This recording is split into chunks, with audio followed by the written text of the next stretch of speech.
বট গাছের মধ্য থেকে ধূপ ধুনার গন্ধ, শঙ্খ ঘণ্টা বাজছে। ঠিক এমন সময় সেই মন্দিরের মধ্যে প্রবেশ করে দেখছে যে সন্তান গোপালকে হত্যা করেছে কাবালি, দেহটা একদিকে পড়ে আছে, মাথাটা আর একদিকে পড়ে আছে। অবিরাম অবাক হয়ে গেল, এ কি? যখন অবিরামকে দেখেছে,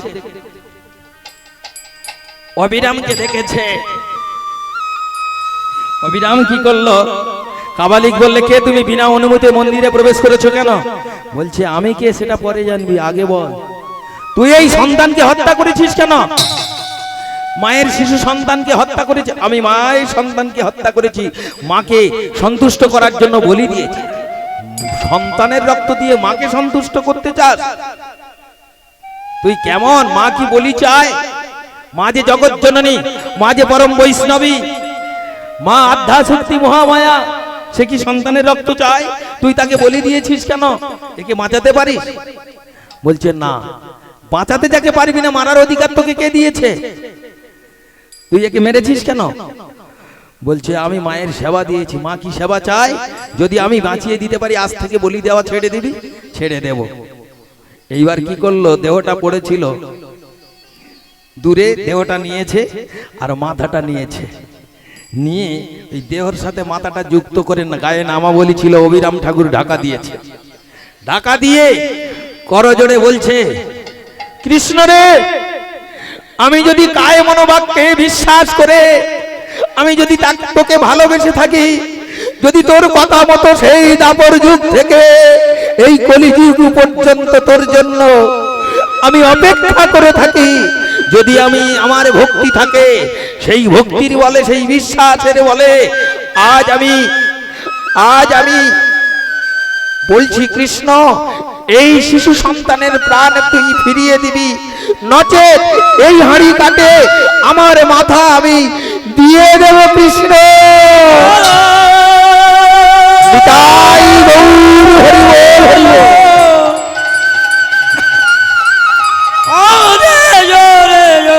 কৃষ্ণ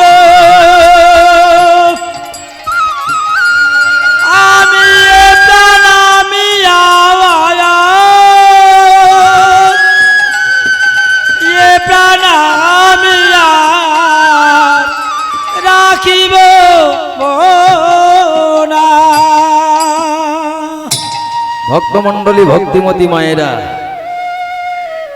এইবার কি হলো? সঙ্গে সঙ্গে আকাশে একটা বজ্রাপাত হলো। যখন বজ্রাঘাতের মতো আওয়াজ হলো, ব্রহ্মধ্বনি প্রকাশিত হলো। ব্রহ্মময় ব্রহ্মধ্বনি, আকাশে যে বাজ পড়ে, যে ধ্বনি হয়, আমরা বলি বাজ পড়লো, বজ্রাঘাত পড়লো। এই বজ্রাঘাতটা কি বলে পড়ে? তিনটে শব্দ বলে। আমরা বলি তো দড়াম করে পড়েছে, কিন্তু না, বাদ যখন পড়ে তিনটে ধ্বনি বলে, দমন, দান, দয়া। কোথায় বলল? উপনিষদে বলল। কেন এই তিনটে ধ্বনি হয়? এটা কোনো মানুষের দ্বারা ধ্বনি নয়, প্রকৃতির দ্বারা ধ্বনি হয়, যেটাকে ব্রহ্মধ্বনি বলা হয়। আকাশে যে বজ্রপাত হয়, এটা কি বলে পড়ে? দমন, দান, দয়া। ব্রহ্মা তিনজনকে শিক্ষা দান করেছিল। কারা তিনজন? মনুষ্য, দেবতা আর দৈত্য। মানুষের শিক্ষক, দেবতার শিক্ষক, অসুরদের শিক্ষক সৃষ্টিকর্তা ব্রহ্মা। ব্রহ্মা বলেছিল, শোনো দেবতাগণ, শোনো মনুষ্যগণ, শোনো দৈত্যগণ, আমার তিনটে বাণী মেনে চলবে। আমি মাঝে মাঝে তোমাদেরকে স্মরণ করাবো। কিভাবে? ব্রহ্মধ্বনির দ্বারা। কাদের বলল? প্রথম দৈত্যদের বলল যে, শোনো দৈত্যগণ, যদি তোমরা শান্তি পেতে চাও, তাহলে তোমাদের দমন করতে হবে। কি দমন? লোভ, লালসা, কামনা, বাসনা, ষড়রিপু দমন করতে হবে। দমন না করলে শান্তি পাবে না। শান্তি পেতে গেলে দমন করতে হবে, ইন্দ্রিয় তৃপ্তি দমন। 2 নাম্বার, দমন, দান। মনুষ্যদের বললেন, হে মনুষ্য জাতি, তোমাদেরকে দান করতে হবে, নইলে শান্তি পাবে না। দয়া, দয়া কাদের বললেন? দেবতাদের বললেন, তোমরা দয়া করবে। এই জন্য দয়া করেছেন তো, যে আমরা বলি বায়ু দেবতা। দেবতা তাকে বলা হয় যিনি দান করেন। কি তা? দেবতা যিনি দান করেন, তার বিনিময়ে কিছু চায় না, তিনি হলেন দেবতা। যিনি দান করেন, বিনিময়ে কিছু চায় না, তিনি হলেন দেবতা। এই জন্য বায়ু দেবতা বলা হয়। আমরা অক্সিজেন গ্রহণ করছি, তার বিনিময়ে তিনি কিছু নিচ্ছেন না, এই জন্য ভূমি মা দেবতা বলা হয়। ইন্দ্রদেব বলা হয়, দেবতা বলা হয়, যার বিনিময়ে কিছু। দেবতাদের বললেন আমি স্মরণ করাবো ধ্বনির দ্বারা। তাহলে ব্রহ্মধ্বনি প্রজ্বলিত হয়ে যখন বজ্রপাত হবে, দমন দান দয়া, এর মধ্যে থেকে বজ্র আসে, শক্তি, এটা অগ্নি, আগুন। তাহলে যখন বজ্রপাত হলো, একটা বজ্রের স্ফুলিঙ্গ তার মধ্যে এসে পতিত হলো। যখনই প্রবেশ হয়েছে, সঙ্গে সঙ্গে সেই নামাবলী ঢাকা দেওয়া ছিল, চেতন ফিরে পেয়েছে।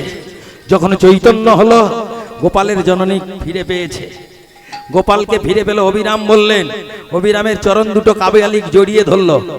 যখনই জড়িয়ে ধরেছে, অবিরাম বললেন আমার চরণ জড়ালে তুমি ক্ষমা পাবে না, তুমি মুক্তি পাবে না, তোমাকে যেতে হবে নবদ্বীপে নদিয়ায়। সেই প্রভু যদি তোমায় কৃপা করে, দয়া করে, করুণা করে, তাহলে তুমি মুক্তি পাবে, যাও। কাবালিক চললেন গৌরাঙ্গ মহাপ্রভুর কাছে। আর এদিকে অবিরাম ঠাকুর বললেন, মা তুমি না জগৎ জননী, বিশ্ব ব্রহ্মাণ্ড প্রসবিনী মা মহামায়া, মা দুর্গা, কেমন মা তুমি? তোমার সম্মুখে সন্তানকে বলি দেওয়া হচ্ছে, তুমি নীরব আছো কেন জননী? কেন তুমি করাল বদনী নিয়ে তাকে বাধা দাওনি? কেন তুমি বলনি যে মায়ের সামনে সন্তানকে বলি দিস না কাবালি? তুমি নিষেধ করনি কেন? তুমি কেমন মা? ওগো মা হো, এ তুই কেমন করে মা হো রে, তুই কেমন করে মা হো, এ তুই কেমন করে মা হো রে, তুই কেমন করে মা হয়ে তুই কেমন করে কোলের ছেলের রক্ত খেলি? মা হলে তুই কেমন করে কোলের ছেলের রক্ত খেলে? আমি আগে তো জানি না মা, তো কালোর মাঝে এতই কালি। আমি আগে তো তাম না মাগো কালোর মাঝে এত কালি। আর মা হয়ে তুই কেমন করে মা হলে তুই কেমন করে বৈষ্ণবীর ছদ্ম বেশে থাকিস বুঝি শিবের পাশে? বৈষ্ণবের ছদ্মবেশে শিবের পাশে থাকিস বসে।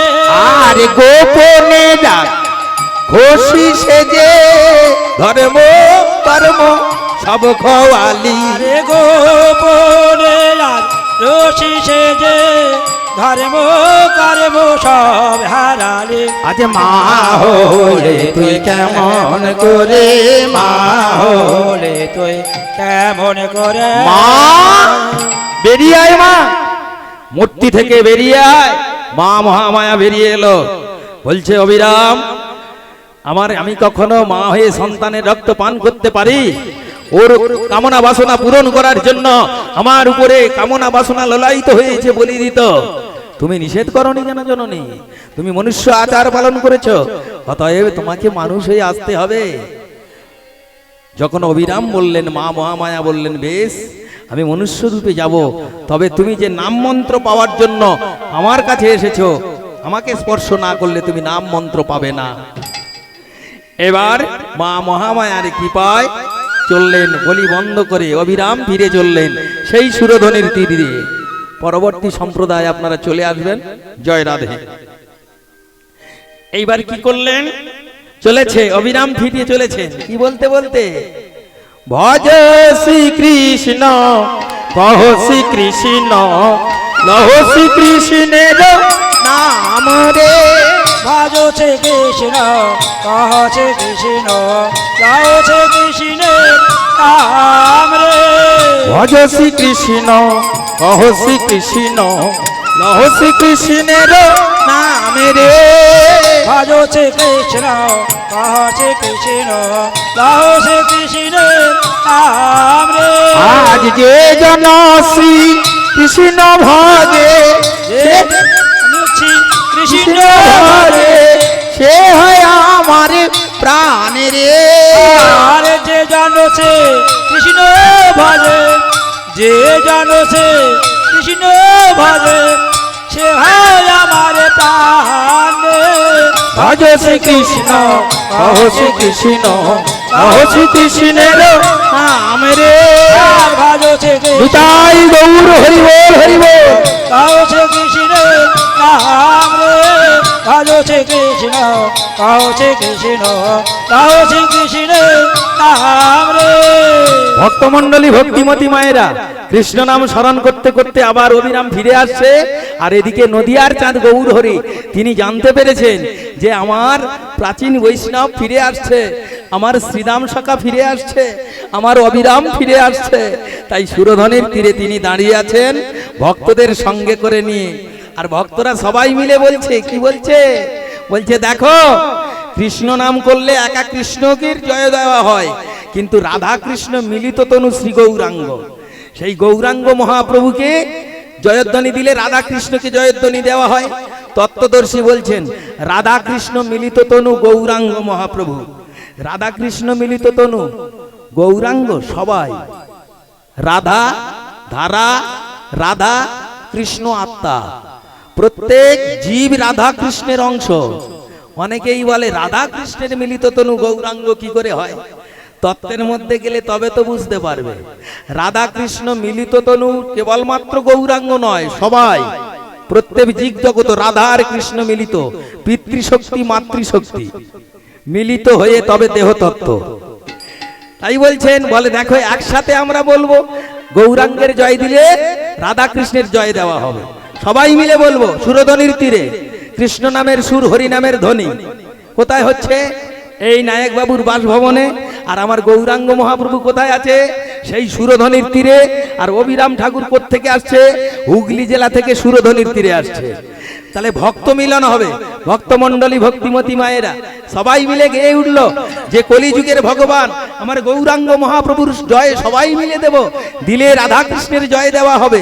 তাই সবাই মিলে বলবো ভজ গৌরাঙ্গ কহ গৌরাঙ্গ লহ গৌরাঙ্গের নাম রে। ভজ গৌরাঙ্গ গাহ গৌরাঙ্গ গাহ গৌরাঙ্গের নাম রে।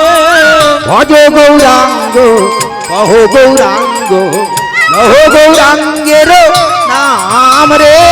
ভজ গৌরাঙ্গ কহ গৌরাঙ্গ গাহ গৌরাঙ্গের নাম রে। আর যে জন গৌরাঙ্গ ভজে, যে জন গৌরাঙ্গ ভজে সে হয় আমার প্রাণ রে। আর যে জানো গো রাঙ্গ ভজে, যে জানো গো রাঙ্গ ভজে সে আমার প্রাণ রে। ভজ গৌরাঙ্গ গাও গৌরাঙ্গ গাও গৌরাঙ্গে তাই গৌর হরি বল হরি বল। গাও গৌরাঙ্গ গাও গৌরাঙ্গে নাম রে। ভজ গৌরাঙ্গ গাও গৌরাঙ্গ গাও গৌরাঙ্গে নাম রে। ভক্তমণ্ডলী ভক্তিমতী মায়েরা সবাই মিলে বলুন গৌরাঙ্গ মহাপ্রভু কি, জয় সুরধ্বনি ঘাট কি, জয় বৃন্দাবন ধাম কি। জয়। এইভাবেই ভক্তরা মিলে সবাই মিলে আজ অবিরাম ঠাকুরের অপেক্ষা করছে। আর অবিরাম ঠাকুর একবার কৃষ্ণ নাম বলতে বলতে সেই ভক্তদের সাথে যখন এসে দাঁড়িয়েছে, এত ভক্ত তো দেখেনি। সে কানাই নিমাইকে দেখেছিল, যাওয়ার সময় নিমাই একা ছিল, কিন্তু আজকের এত ভক্তগণ কেন দেখে মনে স্থির করে দাঁড়িয়ে আছে। কে? অবিরাম দাঁড়িয়ে পড়ল। ঠিক এমন সময় মহাপ্রভু বললেন, সংকোচ করো না, সংকোচ করো না অবিরাম, তুমি হলে প্রাচীন বৈষ্ণব, তুমি না এলে মহোৎসব পূর্ণ হবে না। এসো বৈষ্ণব চূড়ামণি, তুমি শ্রীদাম আমার পরম সখা। এইবার শ্রীদাম সখা যখন কাছে এসেছে, মহাপ্রভু বললেন, তাকিয়ে দেখো, এই দেখো অবিরাম, আমার নামাচার্য দাঁড়িয়ে আছে, নামাচার্য হরিদাস। হরিদাসকে দেখে, নামাচার্য হরিদাসকে দর্শন করে আজ ভক্তমণ্ডলী ভক্তিমতী মায়েরা সবাই জয়ধ্বনি করে উঠল। দেখো আনন্দে উদ্ভাসিত হয়ে গেল, আনন্দ আজ সুরধ্বনির ঘাটে, আনন্দ নবঘন শ্যাম। সবাই মিলে জয় রাধে। হরিনাম করো, হরিনাম শোনো, তবে হবে কর্ষণ। হৃদয় যদি কর্ষণ করলে বৃক্ষ হবে, সেই বৃক্ষে ভগবান, আমরা ভগবানকে সেবা দিতে যাই, ভগবান কি সেবা করে? কেউ বলে ফল মিষ্টি বাতাসা, ওগুলো সেবা করে। ভগবান কি ফল সেবা করে? দেহ জমিনের সম্পদ চাষ করে ভগবানকে দিতে হয়। আস্তে জেনে নি, এগুলো তত্ত্বের তত্ত্ব কথা। ভগবান কি সেবা করে? ঠাকুর কি ফল সেবা করে? আমাদের দেহ জমিনের সম্পদ সেবা করে। সেটা কি? দেহ জমিনে কত সম্পদ? চরিত্র, ভালোবাসার নয়নের জল, চরিত্র ভালোবাসার নয়নের জল পূজার ডালি এ ফলে সাজাও, ঈশ্বর খুশি হবে, তুমি হবে না বিফল। আমরা ভগবানকে ফল মিষ্টি বাতাসা দিয়ে সেবা দিই। স্বামী বিবেকানন্দ বললেন, ক্যারেক্টার ফার্স্ট দেন রিলিজিয়াস। আগে চরিত্র, তারপরে ধর্ম। চরিত্র ঠিক করতে হবে, তারপরে ধর্ম কর্ম করতে হবে। এই জন্য বলছেন, চরিত্র, character first then religious. The conscience murder people in the rhythm of animal. এর অর্থ হলো বিবেক সহিত রিপুর শাসন, পশুর ছন্দে মানুষ তখন। মানে এর অর্থ হলো ক্যারেক্টার ফার্স্ট, মানে চরিত্র আগে, দেন রিলিজিয়াস, তারপরে ধর্ম। দি কনসেন্স মার্ডার, কনসেন্স মানে বিবেক, যার বিবেক মরে গেছে।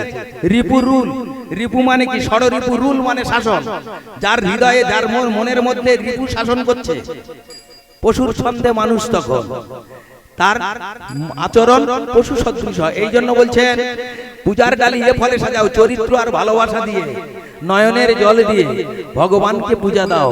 তাই ভক্তমণ্ডলী ভক্তিমতী মায়েরা সবাই কর্ষণ, দেহ জমিনের সম্পদ নিয়ে ভগবত সেবা দিতে হয়।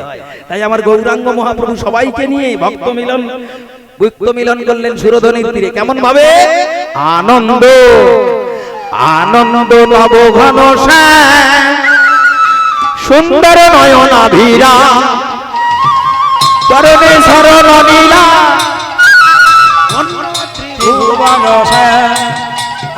আনন্দ আনন্দ নবঘন শ্যাম, সুন্দর নয়ন ভিরা, তোমার চরণে শরণ নীলা, ধন্য ত্রিভুবন ধাম। আমার কৃষ্ণ যে ভক্ত ভিখারি, হৃদি কুঞ্জ কানন বিহারী, চরণে শরণ নীলা, ধন্য ত্রিভুবন ধাম।